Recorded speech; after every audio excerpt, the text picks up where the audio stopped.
more adventurous image, a slightly larger cabin, and a more flexible interior. You're picturing this car, Volkswagen's smallest SUV, the T-Cross. It's trendy, quite sophisticated, and very acceptably efficient, thanks to its 1-litre TSI petrol and 1.6 TDI diesel engine options. And you can make it very much your own. What's not to like?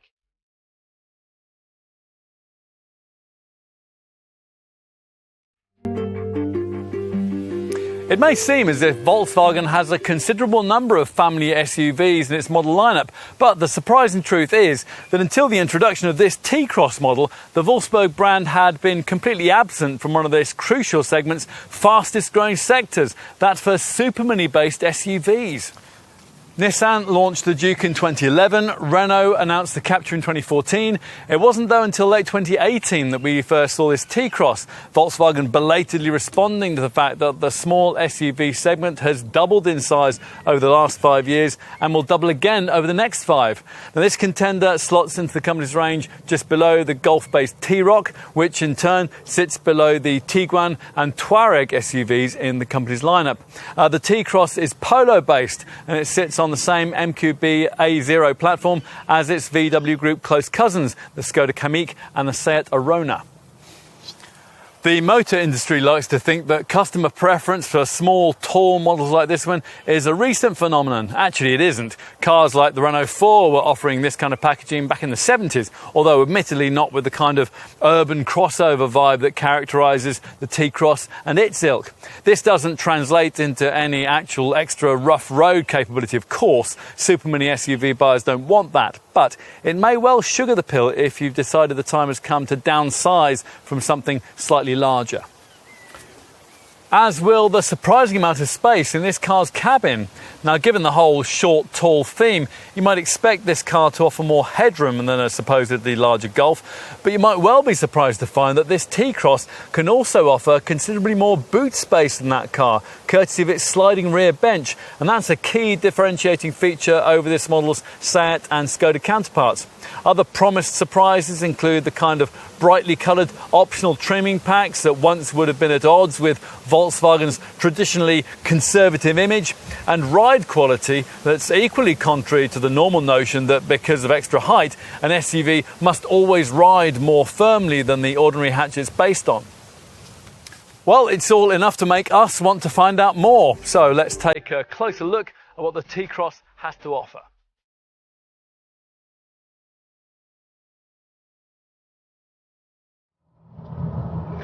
If, like most buyers of this model, you've decided on the 115 PS version of the 1-litre TSI petrol power plant, that's what we're trying today, you might be forgiven for feeling quite hopeful here.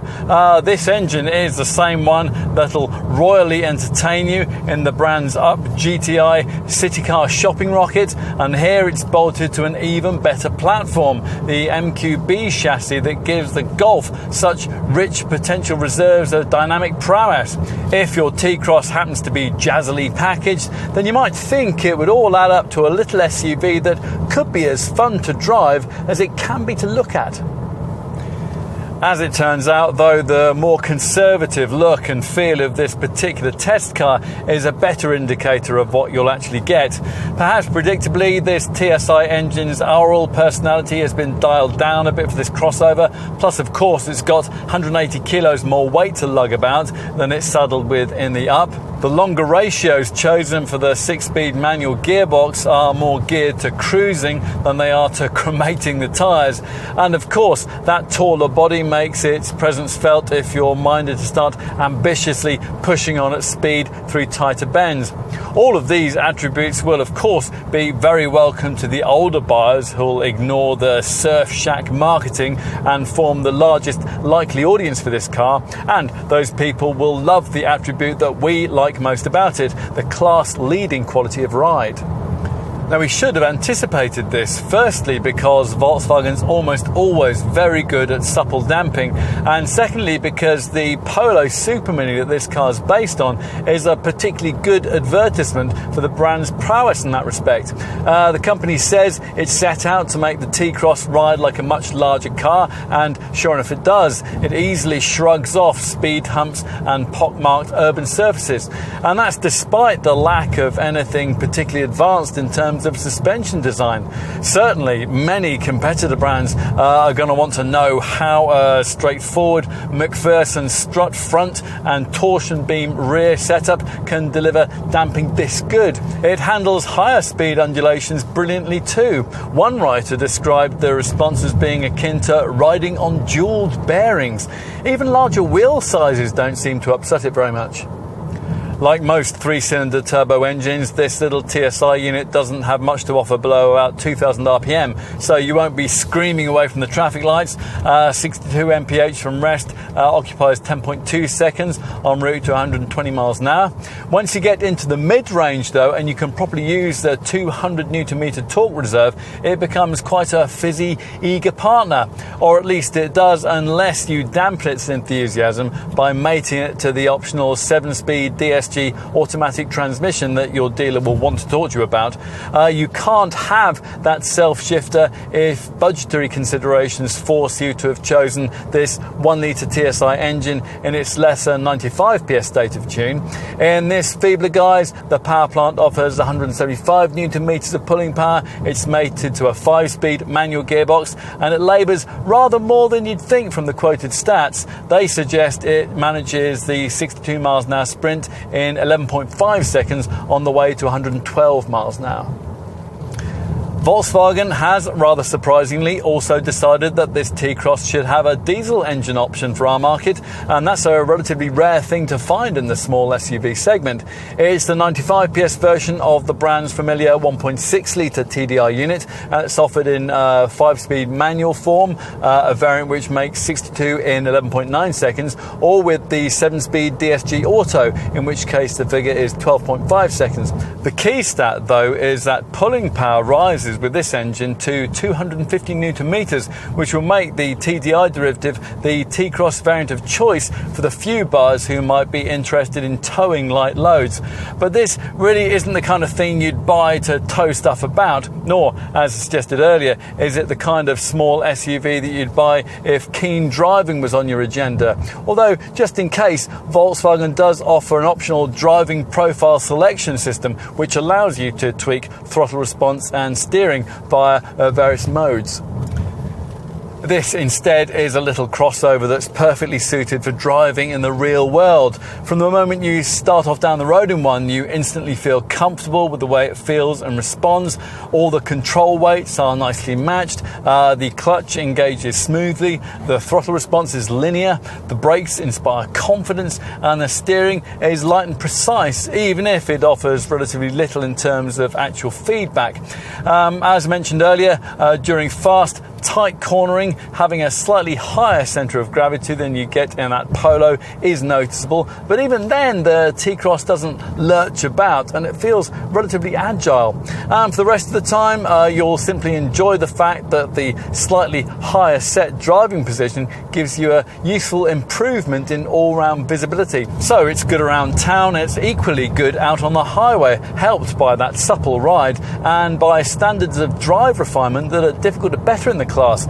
This car is better suited to longer trips than any other rival. But the T-Cross is at heart, as Volkswagen keeps telling us, an urban crossover. It certainly isn't intended for much use away from a paved surface, although light field tracks and muddy car parks will be slightly easier to tackle than they would be in a Polo. Four-wheel drive, well, that's fairly irrelevant in this class, but some rivals do offer enhanced traction systems for extra slippery surface grip. Volkswagen hasn't bothered with that here. Instead, this is a sensible and rather Germanic spin on what a small SUV really ought to be, and it'll almost certainly sell in considerable global numbers. If you're a loyal buyer of the brand, you'll probably like it very much.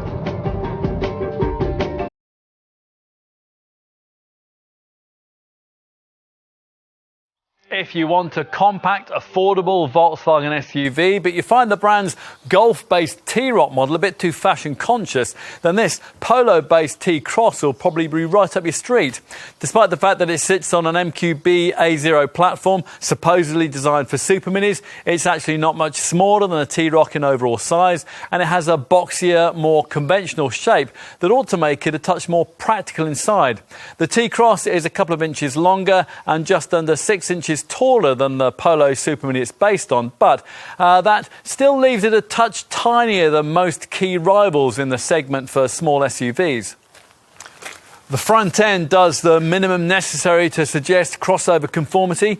These spherical fog lamps in the front bumper are supposed to imbue a rugged feel, as is the grey skid plate shaped lower trimming strip that sits between them. Otherwise though, conventional Volkswagen DNA is as evident as it could be, with a bold central grille badge and chrome bands running from it into the line of the daytime running lights that are integrated into the headlamp units. From the side, the swept back profile of the T-Roc is replaced here by a much squarer, nuggety 3-box shape, emphasised by 2 mid-level crease lines. There's a sharply defined one that flows through the door handles and a slightly subtler line that flows beneath, kinking up over the rear wheel arch to join the upper line in the rear light cluster. A lower crease gives the flanks some shape, and it separates arches housing rims ranging between 16 and 18 inches in size. We've got the 18 inches here. Crossover cues include the black plastic cladding for the wheel arches and the lower sill panels, plus the roof rails, which come as standard, providing you avoid entry-level trim. It's all fairly conformist, but if that's not your cup of tea, then there is the opportunity to jazz up your T-Cross to such an extent that no one will notice the fundamentals of its design are about as trendy as a day out at the Natural History Museum. Fancy energetic orange paint or bamboo garden green coloured alloy wheels? Well, no problem, get box ticking. In truth, the extrovert wheel colouring looks a bit gaudy, but we think the brighter body colour options rather suit this car well, particularly flash red and Makena turquoise. That's a kind of minty green. The rear sports the industry's favourite stylistic device at the moment, a full-width reflector bar connecting the lamp clusters. Volkswagen calls it a heck blender. Lower down, there's another grey skid plate-shaped trimming strip, while a neat roof spoiler embellishes the top of the rear screen, with a bee-sting aerial angling itself out of the roof panel just beyond. Okay, let's take a seat at the wheel. Now, as you get in, you notice an elevated hip point, which makes this car feel bigger than the Super Mini it's based on. And inside, it feels a more substantial kind of small car too. That feeling's aided by the kind of slightly raised driving position that you'd probably hope for from this kind of model, but you don't always get. You're positioned 100 millimetres higher than you would be in a Polo, and certainly higher than you would be in something comparable like a Seat Arona or a Kia Stonic. You might also hope for a more interesting kind of cabin than the average small hatch would deliver. Well, that isn't on offer here, or at least it isn't if you stick with a standard spec level like this one anyway. The optional design packs that you'll need to change the alloy wheel covering to either black, orange or green also deliver more fashionable finishes for the upholstery, for the dashboard and the centre console. Cool turquoise, bright orange and high gloss black finishes are all on the menu, and there are a list of permitted colour combinations to prevent you from going too wild. Here, as you can see, we've got nothing like that, probably reflecting the fact that the majority of T-Cross buyers are more likely to be using this car for a trip to their garden centre than to their local surf shack. Now, unless you count these rather curious lizard-style decorative inserts, the cabin style here is less hip and more hip replacement. You can't deny that the ergonomic layout is almost perfect, though, and everything falls to hand beautifully, but you might hope that the switch to the SUV genre would have given the designers a bit more license to fashionably embellish the standard Polo cabin template. Or at least, if not that, they could have at least not diluted it, which is what's happened here. There's a greater preponderance of scratchier, cheaper plastic than you get in that Volkswagen Super Mini, particularly along the top of the dash here, which lacks the soft rubberized surfacing that characterizes the upper part of the Polo's fascia. Fortunately, there are distractions to lift the grey, rather sombre atmosphere that pervades if you've not felt the need to splash out on a design pack. All models get this 8-inch centre dash composition media infotainment screen. We'll get to that in a moment, but this particular car also has the extra cost 10.25-inch active info display screen. That's a standard feature only with top R-line trim, which replaces all the usual conventional dials that you'd otherwise get in the instrument cluster. Now, this is based on Audi's virtual cockpit technology, and it offers lots of configurable options, starting with the choices offered by this steering wheel view button here. This enables you to choose between 3 layouts. You can have a central information section flanked either by twin virtual dials or angled info section readouts, or you can expand that central information section to show full screen, which looks particularly eye-catching when it showcases 3D mapping. You change what appears in the middle of the layout by using these steering wheel scrolling buttons, as well as navigation. There are options to view audio and phone settings, driving data, and information on the various assist systems. And that's just the start of the configurable possibilities here. You can customize what appears within the dials and info sections, which flank that central layout, by using an instrument cluster option offered by the car section of this 8-inch centre dash composition media monitor we just mentioned. Now, depending on how you choose to set up the active info display, you can get gauges showing range, distance info, a compass, altitude, audio, acceleration info, consumption, driving distance, travelling time, or route guidance data. It's really neat. If you view all of this as information overload, then you'll want to limit yourself to this central composition media screen's more conventional features. Now, unfortunately, there's no lower rotary infotainment controller, such as you would get on, say, a Mazda CX-3 in this segment, so you'll have to stab away at the touchscreen unless you happen to have paid Volkswagen extra for voice control. Shortcut buttons flanking the main display help here, and in this case you get the 2 physical knobs that larger Volkswagen Group infotainment screens unwisely do without. As a result, it's really difficult to fault the functionality on offer. This classy monitor delivers all the usual informational, telephone and entertainment options with assured cleverness, and it offers the usual pinch and swipe screen activation if you need that. Our only comment would be that the standard 6-speaker DAB audio system lacks a bit of clarity and punch, and that's not much improved by upgrading to the optional 300-watt Beats setup. Avoid entry-level trim, and you also get the Volkswagen CarNet App Connect setup that you'll need for Apple CarPlay and Android Auto smartphone mirroring.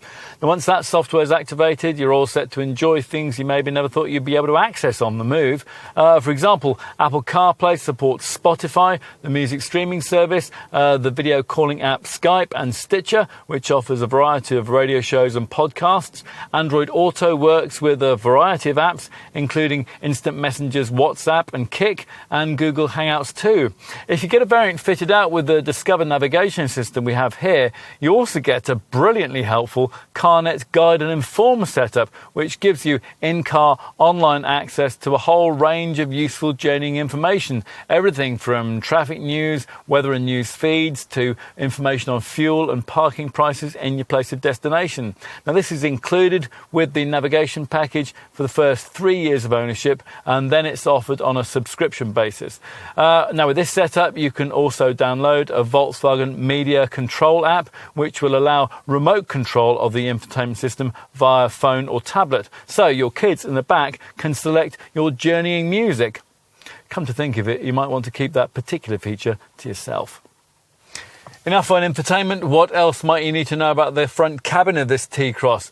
Well, headroom's generous and getting comfortable is easy thanks to the wide range of adjustment available for the seat and this 3-spoke steering wheel. The seat height adjustment in particular can be varied by a huge amount. These chairs could do with a bit more side support, but we were pleased to find that they feature lumbar support as standard, and that fits with this car's general aptitude as a first choice small SUV for longer trips. As for visibility, well, the thin front pillars mean a largely unobstructed view forward at junctions, but as with a number of cars in this segment, thick rear pillars obscure your over-the-shoulder view, which is a problem because rear parking sensors are standard fit only on the top 2 trim levels. Moving to practicalities, well, there's most of what you'd expect, like this usefully deep forward compartment ahead of the gear stick with a 12-volt port and twin USBs nearby, and twin cup holders that sit alongside the thankfully conventional handbrake. Further back, this small deep box lacks any media connection points, but it features a ratcheting top that makes it ideal as an elbow rest. There's no overhead compartment for your sunglasses. This tray on top of the dash is too shallow to be good for much, and the glove box is taken up mostly by media equipment and by the handbook. But the door bins are deep, a big bottle of water will easily fit. There's a ticket clip on the driver's sun visor. Coat hooks are provided on the B-pillars. You get a tray beneath the passenger's chair, and there's a proper slide-out drawer here beneath the driver's seat. As we suggested earlier, the quality of cabin materials isn't up to Golf standards. It's not just the grade of plastic either. Some of the panels sound rather hollow when you tap them, but the way it's all been screwed together by the Spanish Pamplona factory is difficult to fault. Let's take a seat in the rear. Now that taller shape we referenced earlier is obviously going to help with entry and exit here. There's actually significantly more roof height than you'll get with Volkswagen's supposedly much larger Golf family hatch. And once you're inside, the benefits of that relatively lofty body continue to accrue. 6-foot adults who might normally grumble at the prospect of long-distance rear seat confinement in any Super Mini-based model need have no worries about the prospect of running in this one. There'd better be only 2 of you, though. Most models in this class would struggle to accommodate 3 rear-seated folk above school age, but in this one, that'd be even more difficult thanks to this particularly prominently high centre transmission tunnel. It's the kind of thing that you'd think you wouldn't need in an exclusively front-driven car. On the plus side, though, we appreciate the theatre-style seating design, which sees those in the back of this car perched around 50mm higher than those at the front, so as to provide a better view of the road ahead. Don't underestimate the importance of that kind of thing to your travelling offspring. They will additionally value the fact that beyond entry-level trim, twin USB ports are provided as standard back here. We should also mention this car's party piece, its sliding rear bench, which is standard fit across the range. Now, this feature isn't unique in the class. Renault's Captur has offered it for years, but it's still unusual to find in the small SUV segment, and it's clearly there to be a useful point of differentiation between this Volkswagen and its otherwise near identical close cousins, the Seat Arona and the Skoda Kamiq. The seat base slides over a range of 14 centimetres, although in its most forward position, legroom is virtually non-existent unless the people in front were very short indeed. When it's pushed all the way back, though, there's vastly more legroom than you'd ever expect a car of this size would be able to provide.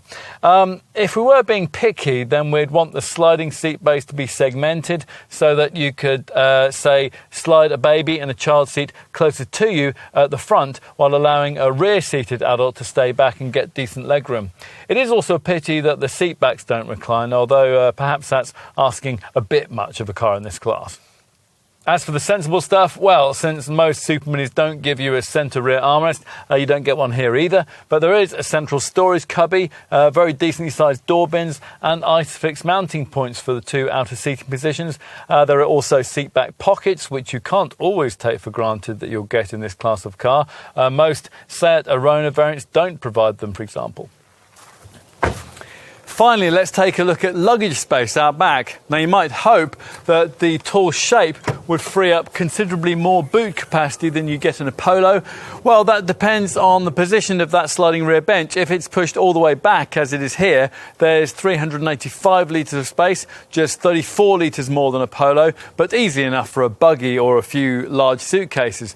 If, however, you were to push the bench right forward, then capacity would rise to 455 litres, and that's 10 litres more than you'll get in Volkswagen's T-Roc SUV from the next class up. When it's slid right forward, though, a significant gap in the floor is left into which smaller items might fall.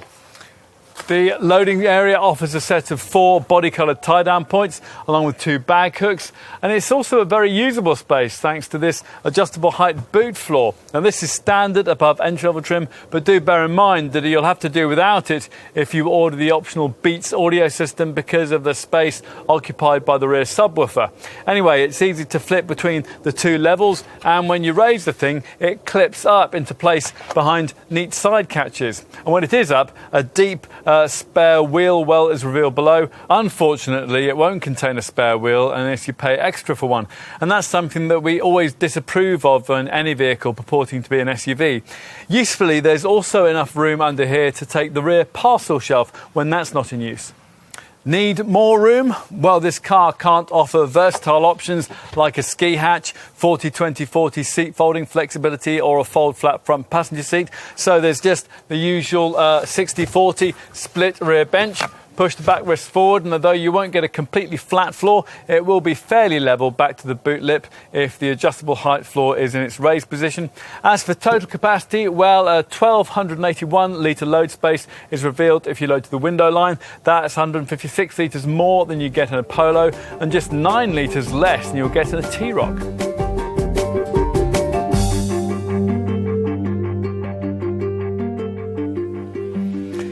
T-Cross pricing starts from around £17,000 and ranges up to around £27,000 across 4 core trim levels: S, SE, SEL, which is what we have here, and R-Line. Every model available is front-driven, and around half of all sales will be to private buyers.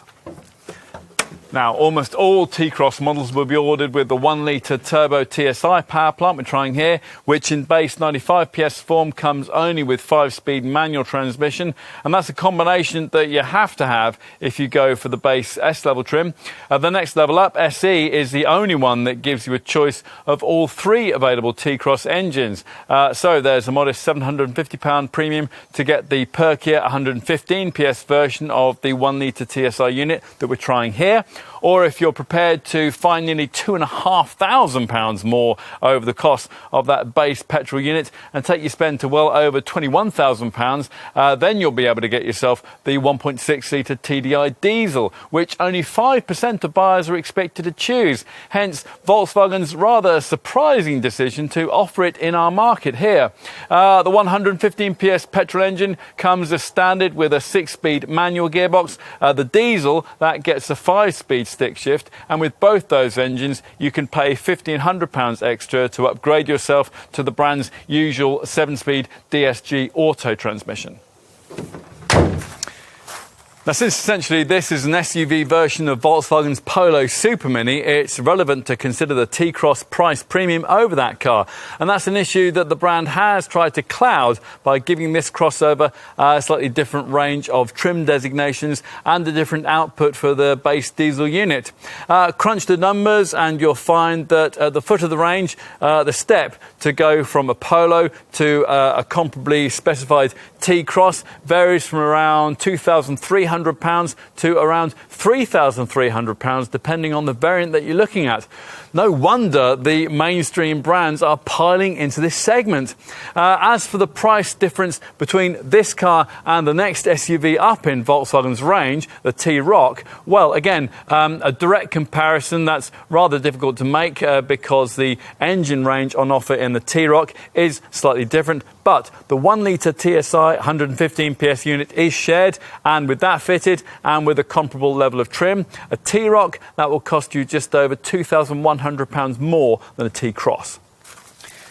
On to the value proposition offered by T-Cross pricing in the small SUV segment. Now, as usual, for proper comparisons, you'll need to be comparing apples with apples by looking at B segment Super Mini based SUVs rather than the C segment family hatchback based crossovers that Volkswagen targets with that larger T-Roc model. In other words, if it makes more sense, cars in the Nissan Juke segment rather than the Nissan Qashqai class. Now, having mentioned the Juke, why don't we start our comparisons there, and we'll also consider the rival model whose engineering that Nissan shares, Renault's Captur. Now, in both cases, the range entry-level figure seems lower than it is for this VW, but if in your Duke or Captur you want an engine that's reasonably comparable in price and performance to the 1-litre TSI unit that most will choose in a T-Cross, then you'll find that the pricing against this Volkswagen, although it is still more affordable, will be much more comparable. Now, you could have exactly that 1-litre TSI engine if, in this class, you chose either of these T-Cross models' two direct VW Group cousins, the Seat Arona and the Skoda Kamiq. There's not much of a price difference between these three cars at the very bottom of the range, but if you're looking at, say, the 1-litre TSI Auto package or a diesel, you could easily find that having it in the Seat or the Skoda would save you £1,500 to £2,000. But then you might have to miss out on key equipment items, most notably this VW's useful sliding rear bench, which you can't have, even as an option, on an Arona or a Kamiq. A T-Cross will hold its value slightly better too. As for other key rivals, well, most comparably equipped versions of the Ford EcoSport cost about the same as a T-Cross, but the EcoSport is smaller inside and it isn't as good to drive as this Volkswagen. Comparably priced Korean contenders in the segment, the Kia Stonic and the Hyundai Kona, they also struggle to match this Volkswagen's practicality and drive dynamics. Suzuki's Vitara and Mitsubishi's ASX feel slightly better in this regard, but they won't save you much in their most mainstream comparable guises. You might be more taken with the various PSA Group models plying their trade in this sector, the Peugeot 2008, the Citroën C3 Aircross or the Vauxhall Crossland X. Volume versions of the Peugeot and the Vauxhall, which also both cost about the same as this VW, can be rather bland, but the spacious C3 Aircross is tempting, and it would be more so if it were better built and its looks were less of an acquired taste. Base versions of the Citroën can look attractively priced, but again, if you match apples with apples, which in this case would mean matching the least expensive turbo petrol C3 Aircross model with a base T-Cross 1-litre TSI, then you'd find that the French model's price advantage would become pretty negligible. Fiat's contender, the 500X, will also cost you more if you're rejected in its slow, inefficient base 1.6-litre petrol form and instead choose an engine more comparable with the performance and frugality you get with the Volkswagen's TSI technology. And you could easily find yourself paying in the region of about £1,500 more than this German brand's asking here if you were to go for a comparable version of a segment rival like Vauxhall's Mokka X, Jeep's Renegade, Suzuki's SX4 S-Cross or Mazda's CX-3. Of course, there are cheaper small SUVs in this class from the real bargain brands that would save you decent money over a T-Cross. SsangYong's Tivoli, for example, that could save you up to around £3,000 or more, although the price gap will be much reduced if you equipped a Tivoli to the level of this Volkswagen, and much of the price difference that then remained would be eroded over the duration of your ownership period by the SsangYong's higher running costs and lower residuals.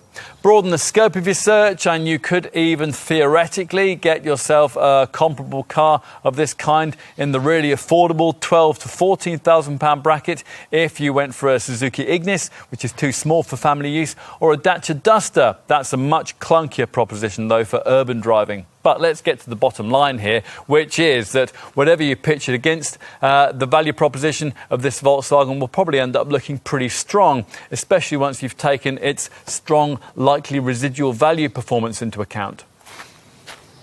If, having considered all this, you conclude it is a T-Cross that you really want, then you're going to need to know just how generous Volkswagen's been when it comes to standard specification. And the answer is that there'll probably be more included than you might expect, although it does seem a bit mean to make base spec variants do without basic fundamentals like the variable height boot floor and the alarm. Unfortunately, you have to progress further up the range to get those. Otherwise, though, most of what you want is included, even on the humblest S-Spec model. This base variant comes with air conditioning, 16-inch alloy wheels, and the decent tally of safety kit that we'll talk you through in a minute. But the specification highlight is Volkswagen's composition media infotainment system with its smart glass-fronted 8-inch touchscreen. From this, you activate a 6-speaker DAB audio system, Bluetooth phone connectivity, plus USB, SD card and aux-in connection points. Plus, there's Volkswagen Connect media connectivity, which uses what the brand calls a data plug to send vehicle information via Bluetooth to a Volkswagen Connect app, which you can freely download to your smartphone. Now, once you've got that up and running, you'll have constant access to information on your T-Cross, things like its fuel level, its current mileage, and when the next service is due. You'll be able to analyse your driving style, monitor fuel consumption, plan forthcoming trips, seek out parking spaces wherever you are, and use a 24-hour customer helpline. Most buyers, though, are going to want to try to stretch to an SE variant, if only to get a wider choice of engines and extra cost options. Now, you have to stretch to this level in the range to get as standard at least some elements of the advanced degree of media connectivity that Volkswagen's making so much of with this car. SE spec customers get the CarNet App Connect system, which allows use of the Apple CarPlay and Android Auto MirrorLink systems. Those enable you to mirror the display of your smartphone onto the centre dash screen. All SE models also get 17-inch Clayton alloy wheels, roof rails, adaptive cruise control, twin USB connection points, auto headlamps and wipers, an auto-dimming rearview mirror, a front centre armrest, and leather for the steering wheel and the gear knob. Plus the variable height boot floor and the alarm, which is missing from the base spec. So there you have it. SE spec gives you pretty much everything you really need in this Volkswagen. Still, there'll surely be customers seduced by the big car feel who'll want more, and for them, the really desirable variants beckon. Let's start with the upper spec SEL trim level that we're trying today. Here again, you get 17-inch alloy wheels, but they're of a smarter Chesterfield design. Plus, there are full LED headlights, silver roof rails, rear tinted glass, and all-round parking sensors. Inside, an SEL spec model gives you sports seats, carpet mats, two-zone climate control. The main spec feature at this level, though, is the improvement of the composition media system to discover navigation status. That not only means you get satellite navigation, but you also get a 3-year subscription to the useful CarNet Guide and Inform package. With this, you get constantly updated journeying information on things like traffic flow, fuel prices, weather forecasts, and news reports. Having the Discover navigation setup means you can also download a Volkswagen Media Control app, which will allow remote control of the infotainment system via your phone or tablet. If you want a plusher T-Cross with a really sporty look and feel, R-Line trim could suit, with its R-Line styling pack, body-coloured side skirts, black wheel arch extensions, aluminium look pedals, and striking 18-inch Nevada alloy wheels. At this level, you also get an R-Line branded steering wheel, race decorative dash inserts, black roof lining, steering wheel paddle shifters for the DSG Auto gearbox, if you've specified that, and most significantly, the big 10.25-inch active info instrument binnacle display screen with its virtual dials. On to options, and bear in mind here that not many of the things that we're going to talk about will be available to you if you opt for base S trim. Okay, where to start? Well, normally when we're talking about extra cost features on the cars we test, we leave personalisation and aesthetic embellishment until last, but here it's so fundamental to the appeal of the T-Cross that we'll cover that immediately. Now basically there are 3 so-called design packs on offer, only available on SE or SEL models and based around black, energetic orange or bamboo garden green finishes. You get 17-inch Manila diamond-turned alloy wheels as part of each pack on the SE variants and 18-inch Colne diamond-toned wheels with each pack on the SEL models. The rims are individually shaded to suit the colour of the pack concerned, as are the door mirror housings, and dark tinted rear glass will be included if the T-Cross model that you've selected doesn't already have that. Inside, the colour of the pack you've chosen will also feature on the seat upholstery, the dash pad and the centre console. Now bear in mind that not all the design packs can be ordered with all the available body colours. Volkswagen's instigated a list of permitted colour combinations to prevent you from going too wild. Remember too that you'll probably end up having to pay your dealer more for your choice of body colour. Solid Urano grey and pure white are the only shades that come as standard. Other solid colours cost a little extra, or you can go for a metallic option like the Reflex Silver that we have here. For even more, there are 2 metallic metallic signature colours, champagne silver, and the gorgeous Machina turquoise as kind of mint green. If you haven't gone for a design pack and you've chosen this SEL level of trim, your dealer will offer you various 17 and 18-inch optional alloy wheel designs too. We've got the 17-inch Chesterfield rims here. What else might you want to spend extra on? Well, let's start with that active info display because it's so unusual in this segment. It replaces all the conventional instrument dials with a single customizable 10.25-inch TFT display that's totally configurable. It's very futuristic, and it's another of this model's biggest showroom talking points. One day, probably quite soon, all small cars will feature something like this. Now, it works best when it's fitted in conjunction with the upgraded Discover navigation infotainment package that already mentioned. Now, that is an option on S and SE trim. A little disappointingly, whatever standard infotainment setup you have fitted to your chosen T-Cross, voice activation costs extra. Once you have some sort of navigation setup fitted to this car, then you'll have the chance to use Volkswagen's Media Control app, which allows passengers to control the media system using their smartphones or tablets. So kids in the back, for example, can find their favourite radio station, and then they can respond to bellowed adult commands to turn it down. Talking of audio, plenty of T-Cross customers are going to want to consider an upgrade to the 300-watt Beats sound pack, which gives you an 8-channel digital amplifier and a subwoofer in the boot. We would think twice here. The sound quality isn't vastly improved, and having that package means you can't have the useful variable height boot floor, and it denies you the chance to pay extra for a space-saver spare wheel. Better options for any extra cash would include a smartphone charging mat, keyless entry, and power folding door mirrors. An optional winter pack gives you heat for the front seats and for the windscreen washer jets, plus a low washer fluid warning light. And if you struggle with parking, then you can add in a rear view camera and a park assist system, which will automatically steer you into spaces. Avoid entry-level trim, and you can also add in a driving profile selection system, which gives you drive modes, which alter steering feel, throttle, climate settings, and on the DSG automatic variants, gear change timings too. What else? Well, on an S model, you might want to add in front fog lights, an alarm and leather for the steering wheel and the gear knob.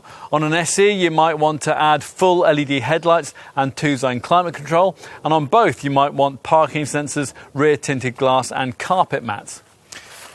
On to safety, and this is an area where Volkswagen needs a strong showing with this model. Standard on all T-Cross variants is a front assist system that on the open road scans the road ahead as you drive for potential accident hazards, warning you if one's detected and automatically braking if necessary. And now you get the same kind of functionality at urban speeds too, as part of a city emergency braking system, which is included as part of the front assist package. Now, this setup also includes predictive pedestrian protection, which specifically searches for pedestrians who might be just about to step out in front of you, and if necessary it can initiate braking to avoid them. All T-Cross models also get twin front side and curtain airbags, ISOFIX child seat fastenings, a tyre pressure monitoring system and anti-whiplash front head restraints. On top of this, there are all the usual electronic systems to try to ensure that none of those features will ever be needed. That means ESC stability control and an ASR traction control system. There's ABS braking, of course. A hill hold assist feature will stop you from drifting backwards on uphill junctions, and panic stops will be advertised to following motorists by automatically activating hazard warning lights. In addition, across the range, the Volkswagen brand has installed a clever automatic post-collision braking system, which automatically brakes the car down to 6 miles an hour after a collision. So if, say, someone hits you and, understandably, you go to pieces, the car will automatically sort itself out. We're also pleased to see the inclusion of a pre-crash preventative occupant protection system, which senses when an impact is imminent and then braces the car to better withstand it by instantly closing the windows. Also, standard Standard is lane assist, which warns you if you drift out of your lane on the highway. It's not quite as sophisticated as the lane keeping aid you get in a Passat, which auto steers the car on a constant trajectory. Instead, lane assist here only intervenes if unintentional lane departure is imminent. Unfortunately, so as to keep Euro NCAP happy, it automatically activates every time you start the car, but it can be swiftly disabled by a couple of buttons on the steering wheel. What other safety kit is there? Well, a pan-European emergency call service alerts the rescue authorities if you're in an accident and the airbags go off. Avoid base trim, and you also get a driver alert system that monitors your driving reactions to drowsiness and prompts you to stop for a restorative coffee if lethargy is detected. Plus, it's worth mentioning that all T-Cross variants fitted with navigation get traffic sign recognition, which pictures road signs as you pass them and then displays them on the centre dash screen. High beam assist automatically dips your headlamps at night in the face of oncoming traffic. That's optional. Other features you can have on your T-Cross include a blind spot monitor, which alerts you if you're just about to dangerously pull out to overtake when there's a car in your blind spot, and a rear traffic alert feature, which warns you of oncoming traffic when you're reversing out of a parking space. It's all very reassuring.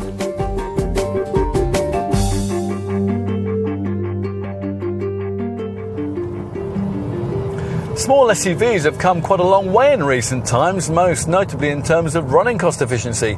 Not long ago, there was quite a significant gap between the fuel and CO2 readings of a little crossover and the Super Mini that it would inevitably be based on. Now, this was mainly down to excess weight, and that's the kind of thing that you still find with older designs in this segment. Vauxhall Mokka X, for example, weighs nearly 1.5 tons. That's about 350 kilos more than the level at which a decently engineered small hatch tips the scales these days. There's nothing like that here, of course, with this T-Cross, nor would you expect there to be, given the delay that there's been in Volkswagen entering this profitable class. In the typical 1-litre TSI 115 PS manual form we're trying here, this car has a curb weight of 1,250 kilos, 115 kilos more than the mechanically identical version of the Polo it's based on, which is about as slim an increment as you're likely to see in this segment. That explains why the returns of this volume T-Cross variant, 112 grams per kilometre of NEDC rated CO2 and up to 47.9 mpg on the WLTP rated combined cycle, are only slightly different from those of a comparable Polo. You'll actually do fractionally better than that on CO2 if you opt for the DSG Auto gearbox, in which form the car manages 111 grams per kilometre, although the fuel figure will fall marginally to a best possible figure of 45.6 mpg. In feebler 95 PS 1-litre TSI manual form, this car manages up to 48.7 mpg and 112 grams per kilometre of CO2. Volkswagen doesn't have any plans to follow obvious rivals in offering any kind of electrified engine technology in this segment, but for those buyers who are obsessed with lowering their running cost returns, it does make available a diesel engine in this car. The 95 PS 1.6 litre TDI unit in question can't manage a huge improvement in the officially quoted stats over its petrol counterpart, but our experience suggests that its readings might be rather easier to achieve in the real world, and that's thanks to the extra torque that means you don't have to thrash the engine about so much. For a manual T-Cross TDI, you're looking at up to 52.3 mpg on the combined cycle, that's WLTP rated, while for the DSG Auto it's up to 50.4 mpg. With both transmissions, the CO2 figure is 110 grams per kilometre. The TDI power plant gets a selective catalytic reduction filter to cut down on nitrous oxide, and like most modern diesels, it uses a urea-based solution called AdBlue that's injected into the exhaust gas stream to help clean up emissions. All the engines are aided by the brand's usual Blue Motion technology, stop-start and brake energy regeneration systems. If your T-Cross has DSG automatic transmission, then it'll also offer a coasting function that at cruising speeds will disconnect the gearbox from the powertrain, which will leave the engine to idle until you next need it. So the technology is there, but in real-world, day-to-day ownership across the range, does it actually achieve the returns that Volkswagen's promising? Well, that's a fair question given the controversy in recent times over the company's quoted fuel figures. We'll answer that by suggesting that a careful T-Cross owner might be able to get close to the official stats, but only if he or she were to fully use all of the efficiency tools that this car makes available, and there are plenty of those. If, for instance, you've downloaded the free Volkswagen Connect app that comes with this car, you'll find that it includes a challenges section that sets efficiency driving targets, encouraging you to collect points and trophies with bonus challenges to improve your scores. There's also a convenience consumer section of the central media screen that shows you how much energy the climate control system is draining from the car, and plenty of driving data will brief you on your ongoing efforts of frugality. That is just the start though. Across the range, the centre dash infotainment screen includes a Think Blue trainer in the car section, a display that gives you 3 circular dials that help with different areas of driving efficiency. The centre one has 2 blue arcs in the outer ring, and you have to stay within these by braking and accelerating carefully. If you do, you'll achieve a higher so-called blue driving score, rated on a scale of 0 to 100 and shown in the left-hand circle, or graphically via a separately selectable blue score overview. Do well here, and the average fuel consumption figure shown in the right-hand circle will of course rise, and a touch of that round graphic will take you to a graph showing your average fuel consumption over the last 30 minutes. Now, there's also the option of accessing a series of Think Blue fuel-saving tips, although to be frank, some of these are rather blindingly obvious. Things like take it easy and save, and avoid transporting unnecessary loads. Can you be bothered with all this? Well, if you can't, there's no good complaining that the quoted running cost figures don't match those you actually achieve. The other cost-related facts surrounding this Volkswagen, though, are rather more straightforward. You can expect some of the highest residuals available in the class. Independent experts reckon that a T-Cross will hold on to between 49 and 55% of its original value after 3 years and 36,000 miles of use. The entry-level S-trim model is likely to perform best there. To give you some segment perspective, the figures for a rival Mazda CX-3 are 44 to 52%. For a Citroën C3 Aircross, though, you'll achieve just 39 to 44%. This Volkswagen comes with reasonable insurance groupings too. The base 95 PS 1-litre TSI model is rated at Group 8E. For the 115 PS version of that unit, it's 10E, 12E or 13E, depending on the trim level you choose. For the 1.6-litre TDI diesel, it's Group 10E or 11E. As for servicing, well, as usual with Volkswagen models, there's a choice of either fixed or flexible maintenance packages. Now, you'll be choosing the fixed approach if you cover less than 10,000 miles a year, and with this, the car will typically be looked at every 12 months. If, however, your daily commute is more than 25 miles and your T-Cross will regularly be driven on longer distance journeys, you'll be able to work with the flexible regime, which in the first 2 years of ownership could see you travelling up to 20,000 miles or waiting up to 24 months before a garage visit. A single inspection service every year or 20,000 miles will be required thereafter, whichever comes sooner.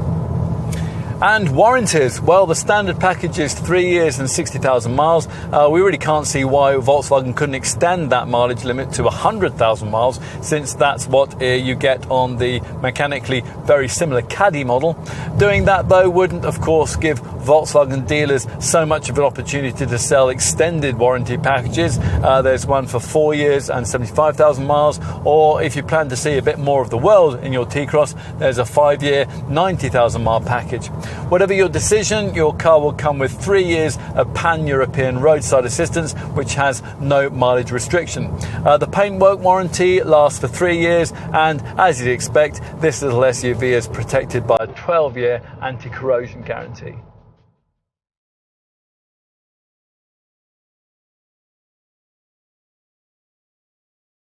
We're continually amused by the way that so-called motoring experts disdain fashion-led small SUVs like this.